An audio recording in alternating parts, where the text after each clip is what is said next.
let's explore the ancient Hellenic breathing exercises mentioned during the workout-related videos, including an analysis of ancient sources, how to execute the drills, and examine when and how to use them to optimize a workout. The ancient Greeks were all too aware of the interconnection between body and psyche, and the Hellenists of antiquity would not leave this knowledge of the beneficial aspects of breathing exercises unexplored. Because it's not just any potential cardiorespiratory benefits that make these breathing exercises important, they also have psychological merits for the training process. It is due to two of the most significant doctors of that era documenting their benefits that we have any account of them even existing. The first instance of their mention in ancient literature can be found in the works of Hippocrates, who is referred to today as the father of modern medicine. He or his students used the term phonis ponisi, which translates to voice exertions. He also lists one drill in particular in the second book of his work named Regimen, but much of what Hippocrates had written has long been lost over time. Luckily, another physician of antiquity helped save much of his and other trainers' teachings. I speak, of course, of Galen, or Galinos, a Greek surgeon, physician, and philosopher who lived in the 2nd century CE, during the age of the Roman Empire.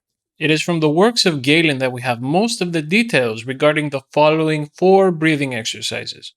1. Μέγιστε αναπνώντε και φωνών. 2. Εκφυσίσεις. 3. Άβλησης or μετακαταλήψεως, and 4. Πνεύματος κατάληψην or κατάσχεσιν.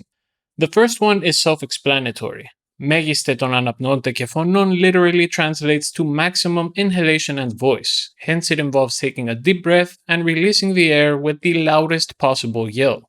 The second one, ekphysisis, also deals with the breathing out process, though instead of a loud, prolonged shout, it is a short, strong, and sharp exhalation using the abdominal and thoracic muscles to expel the air as quickly as possible. The third exercise I've called metakatalipsos in the past, following the study of Dimitrios Komitoudis. However, after further studying the primary sources, I believe the term avlysis that Galen uses is much more fitting. Avlysis translates to fluting, which is essentially what this breathing exercise mimics, a slow and steady exhalation by restricting the airflow of the breath, similar to how one would play a wind instrument. And finally, the fourth, πνεύματος κατάληψην, is the only breathing exercise that primarily deals with inhalation rather than exhalation. It consists of taking a deep breath, flexing and expanding the muscles of the abdomen and thorax to slightly stretch them, and holding this pose for as long as possible before exhaling normally. Galen mentions that the best trainers of his time used this breathing exercise during the main workout phase called kataskivi. By extension, it is not far-fetched to assume that each breathing technique had a place in different portions of the workout, like the warm-up, paraskivi, or the cool-down, apotherapia. The first exercise, μέγιστε αναπνών, maximum shouts, would be the one used as a warm-up, as this exercise expands the rib cage and in doing so, engages a host of different muscle groups, including the thoracic muscles. These are important for every form of exercise that is to follow. Psychologically, it also provides stimulus to ready oneself for a strenuous workout. Next, athletes would use ekphysisis, brief and vibrant exhalations, during individual exercises, a technique already widely performed almost instinctually in everything from weightlifting to striking in martial arts. Upon completing the weightlifting motion or strike, one releases a sharp exhalation followed by a gradual inhalation while slowly resetting for the next repetition. Moving on to the peak of the workout, Galen states that πνεύματος κατάσχεσης, or holding one's breath, was the optimal breathing technique. He mentions that this would allow athletes to relax before fatigue sets in and empower them to continue completing the rest of their workout.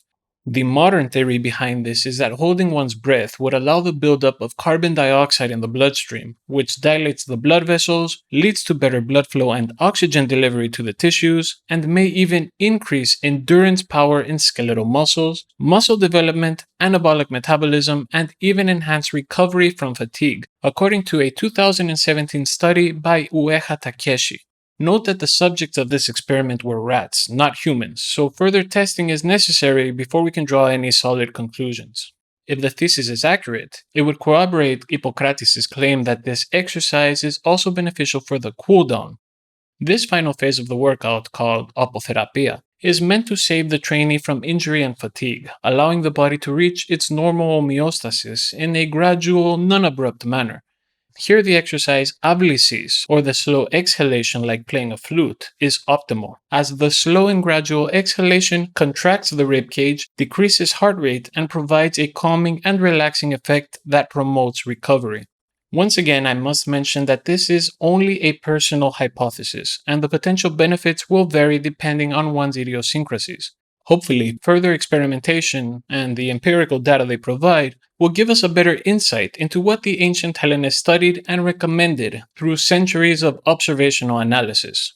In a future episode or podcast, I'll try to have a pulmonologist, a medical physician specializing in the respiratory system, provide a preliminary opinion on this thesis. Until then, take this information with a grain of salt, and always start slow when adding new elements to your workout routine. This channel aims to approach the truth as much as possible through an academic and scientific approach. Of course, it is always easier and more convenient to just say things and prey on those who don't have the time, knowledge, or desire to research what they see. Taking the extra time to provide information with academic honesty has always been and will always be a top priority.